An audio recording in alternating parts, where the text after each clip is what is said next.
Hello, thank you for meeting with me. From what I understand, you have requested an evaluation for your daughter Taylor to receive special educational services um, with further testing. So I kind of want to just explain what the process will look like, and we can review why we are recommending her for an evaluation and what rights you have as her parents throughout the process. So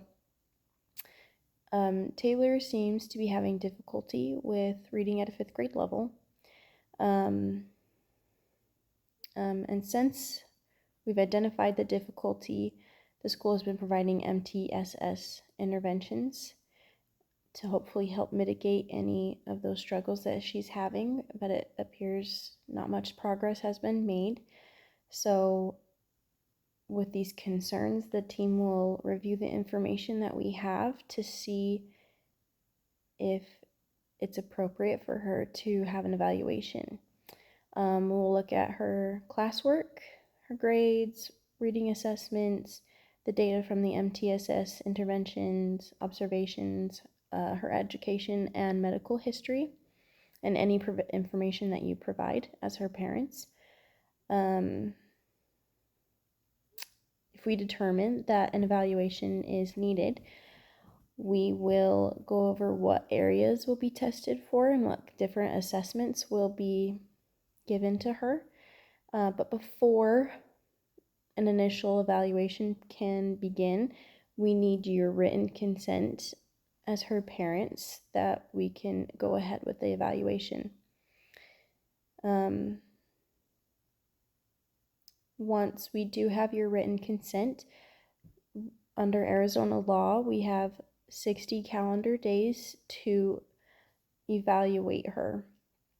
In some of the areas that we will probably evaluate, especially with her struggling with reading, we will have a reading assessment, in addition to written expression, math, cognitive or learning processes, communication, and social emotional functioning, which we don't assume that she may have struggles in these areas, but that this is a comprehensive test to see and identify any other areas that she may be in need of.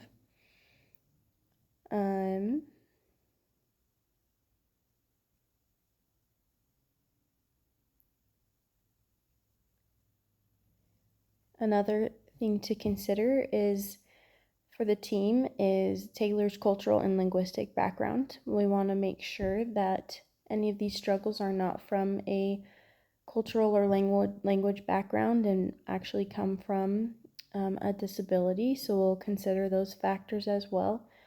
After the evaluation is completed, we will have a meeting to go over the results. The school psychologist and other professionals will be in attendance, and then as a team, we will discuss and decide whether the information that we gain makes it so that Taylor is eligible to qualify for a disability. And if she does qualify, the team will begin to develop a individualized education program, otherwise known as an IEP. The team will also discuss her strengths, needs, her present levels of performance, some goals and accommodations that she can have in class, special educational services, service minutes, and which environments would be the best for her. Once the IEP is developed and implemented, Taylor will begin to receive services that are outlined in that plan. If she does not qualify for special educational services, we will discuss as a team what other supports can be provided if we continue MTSS interventions, or we can provide other accommodations, targeted reading instruction, or anything that might be helpful for her.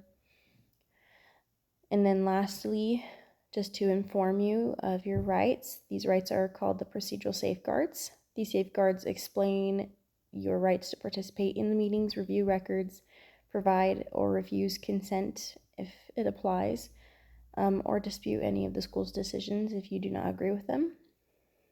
And I will give that to you hereafter. or during the process if it comes up.